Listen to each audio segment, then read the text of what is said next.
Assalamualaikum warahmatullahi wabarakatuh.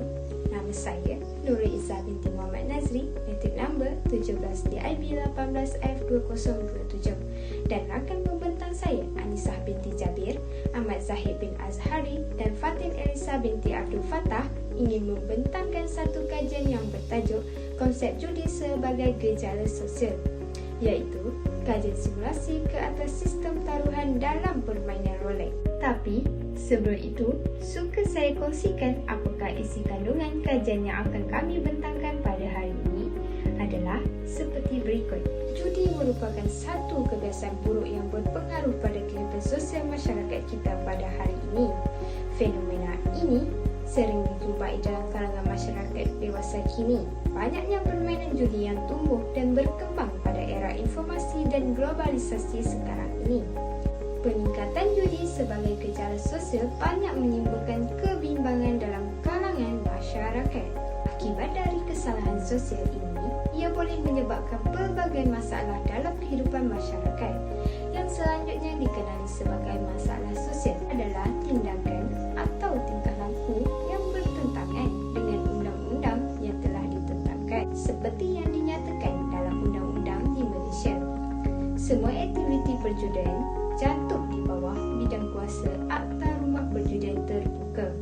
Definisi perjudian merangkumi semua pertaruhan. Begitu juga judi merupakan perbuatan yang jelas diharamkan dalam Al-Quran, hadis dan juga ijma'. Kemajuan teknologi antara faktor utama kegiatan perjudian haram lebih mudah diakses, khususnya melalui telefon pintar. Apabila ada banyak permintaan, maka banyak pihak mewujudkan pasaran judi haram sehingga mengakibatkan ketagihan dalam kalangan kaki judi. Pensyarah Pusat Kajian Psikologi dan Kesejahteraan Manusia Bidang Pengkajian Sistem Keadilan Jenayah Universiti Kebangsaan Malaysia UKM, Dr. Nazir Hassan berkata, isu judi haram sama seperti masalah sosial lain dan sekiranya penguasaan tidak dilaksanakan secara menyeluruh, kegiatan itu akan semakin berleluasa dan usaha pembantarasan akan menjadi lebih sukar.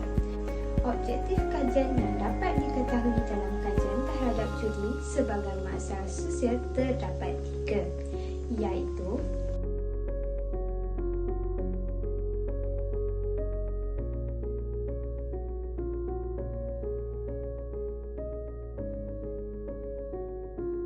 kepentingan kajian mengenai konsep judi sebagai masalah sosial ini adalah untuk mengkaji pengetahuan masyarakat terhadap perjudian.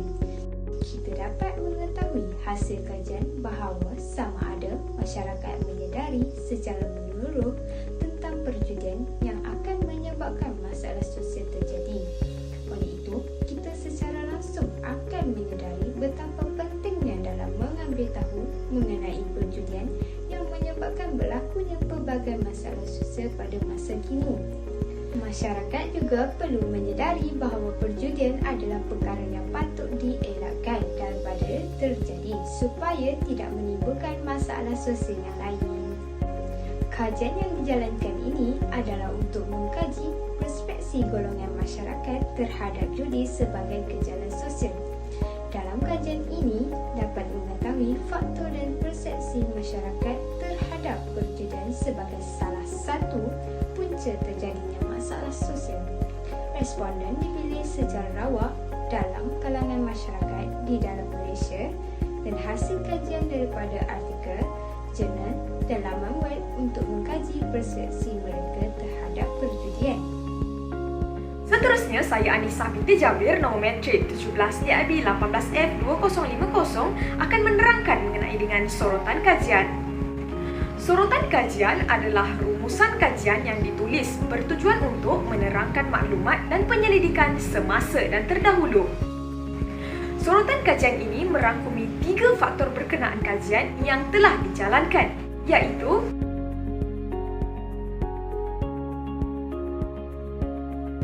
merujuk kepada kajian Arnold 1978, kebanyakan orang mempercayai bahawa pemain akan memperolehi kekalahan selepas sesuatu kemenangan dan sebaliknya.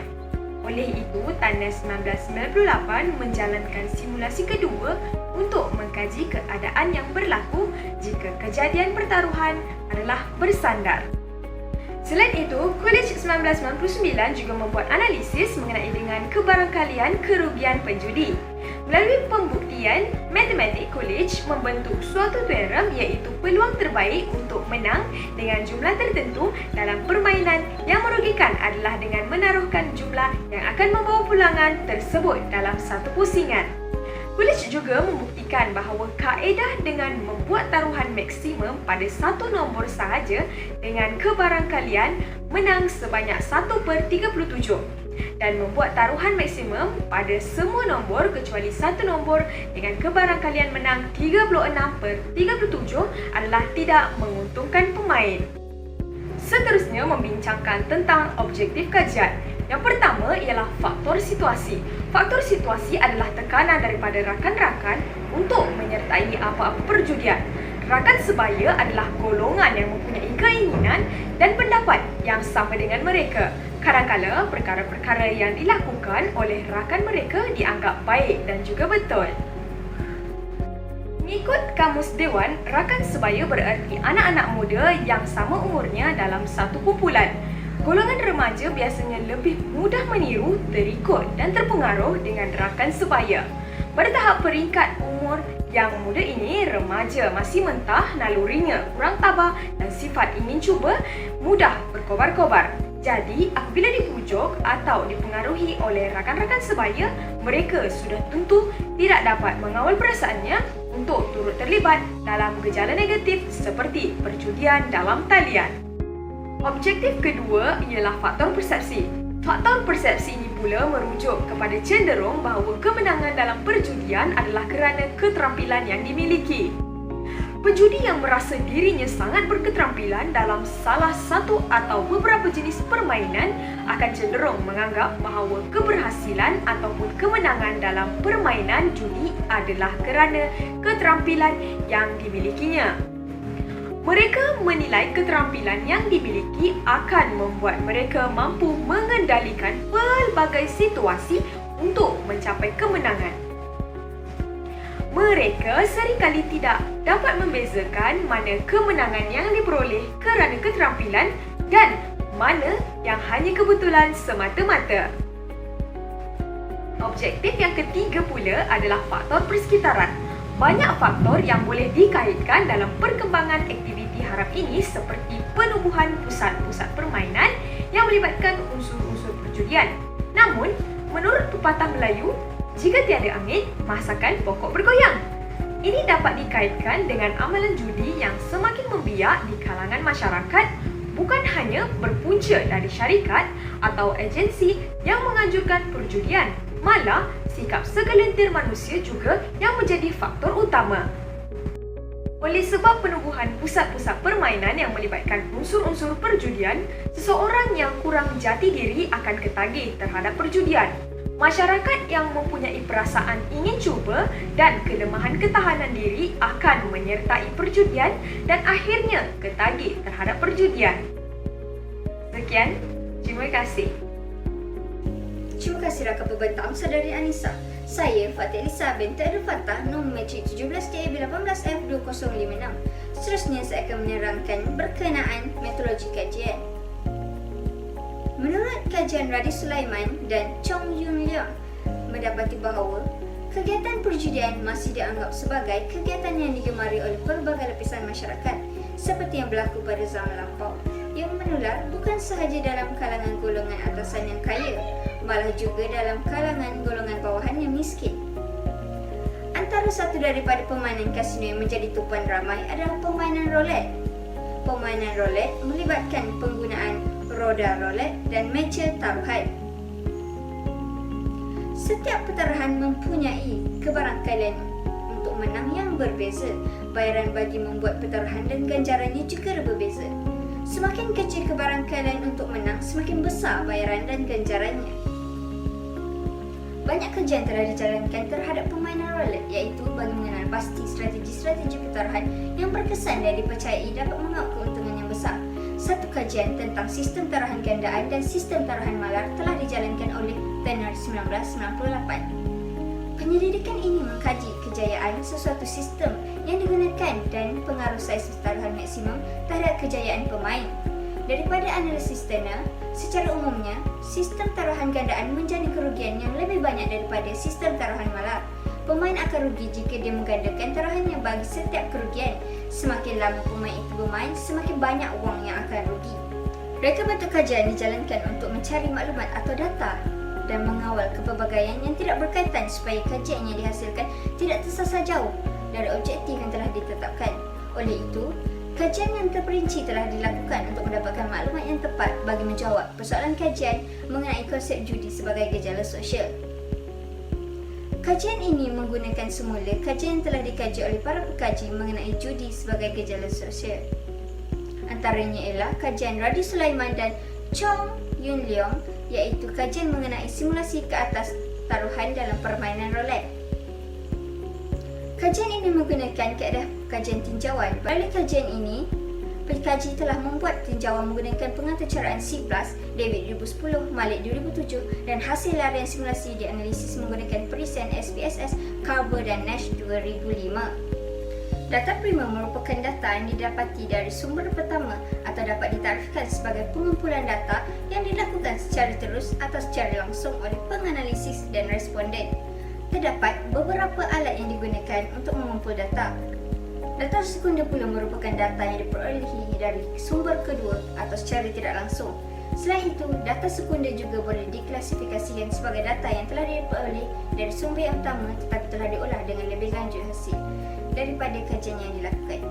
Menurut Soy Ratno dan Arsyad 2003, sumber data sekunder adalah data yang digunakan atau diterbitkan oleh organisasi yang bukan pengolahannya. Populasi sasaran ialah sekumpulan besar individu untuk dibuat penyeluruhan tentang penemuan sesuatu kajian, manakala sampel pula ialah kumpulan yang dikaji didapati daripada populasi. Populasi dan sampel ini dibuat atas dasar menyeluruh kepada sebilangan masyarakat yang bermain permainan judi sebagai taruhan. Menurut sumber kajian Radi Sulaiman dan Chong Yun Leong, penyelidikan ini dijalankan bagi mengkaji kelebihan dan kelemahan sebilangan sistem taruhan dalam permainan roulette dan mengenal pasti sama ada sistem-sistem taruhan ini dapat menjana keuntungan. Pengumpulan data bagi kajian ini diperolehi daripada kajian simulasi ke atas sistem taruhan dalam permainan roulette. Segala data dan maklumat yang diperolehi adalah daripada kajian Radi Sulaiman dan Chong Yun Leong. Ini kerana dengan menggunakan kajian mereka, maka memudahkan lagi pengkaji untuk mengkaji konsep judi sebagai gejala sosial. Semua maklumat yang diperolehi dikumpul dan digabungkan, seterusnya dianalisa mengikut persepsi pengkaji dan seterusnya data tersebut dibuat perbandingan dalam bentuk jadual dan rajak. Data ini dianalisis dengan menggunakan Sistem Statistik Package for the Social Science (SPSS). Sekian, terima kasih. Seterusnya, saya Ahmad Zahid bin Azhari, nombor matrik 17 DIB 18F2011 akan menerangkan mengenai keputusan kajian. Bab ini merangkumi keputusan kajian yang diperoleh daripada kajian Adhi Sulaiman dan Chong Yun Hong mengenai kajian simulasi ke atas sistem taruhan dalam permainan rol. Setiap keputusan kajian yang diperoleh akan dibentangkan melalui jadual, cartabah dan penerangan. Keputusan kajian yang diperoleh adalah berkaitan dengan maklumat-maklumat yang terdapat di dalam kajian mereka. Mari kita lihat hasil kajian yang pertama, iaitu minimum wang bersih bagi setiap strategi. Merujuk kepada Rajah 1, dapat dilihat bahawa pada jangka masa permainan yang pendek, iaitu selama 10 minit, sistem taruhan Fibonacci memberi pulangan negatif yang paling rendah dengan minimum RM negatif 4.34 untuk taruhan maksimum RM 100 dan minimum RM negatif 4.22 untuk taruhan maksimum RM 1000. Sistem paroli pula memberi pulangan negatif yang tertinggi dengan minimum RM negatif 47.45 untuk taruhan maksimum RM 100 dan minimum RM negatif 81.72 untuk taruhan maksimum RM 1000. Kesemua perbezaan nilai pulangan ini adalah signifikan dalam ujian perbandingan minimum menggunakan perisian SPSS. Mari kita lihat hasil kajian yang kedua, iaitu sistem taruhan paroli. Rajah kedua menunjukkan taburan wang bersih bagi sistem paroli dengan jangka masa permainan 100 kali menang dengan taruhan maksimum RM1000. Pemain memperoleh pulangan yang negatif dalam kebanyakan masa berbanding dengan pulangan positif, walaupun nilai pulangan positif boleh mencapai sehingga RM8000. Di samping itu, nilai pulangan negatif hanya mencapai sehingga RM negatif 2760 disebabkan kekerapan pulangan negatif lebih banyak berbanding dengan pulangan positif. Mari kita lihat hasil kajian yang ketiga, iaitu sistem taruhan Oscar Grind. Rajah ketiga menunjukkan taburan wang bersih bagi sistem Oscar Grind dalam jangka masa pendek dan dapat dilihat kepincangan semakin mengurang dan menghampiri nilai kosong.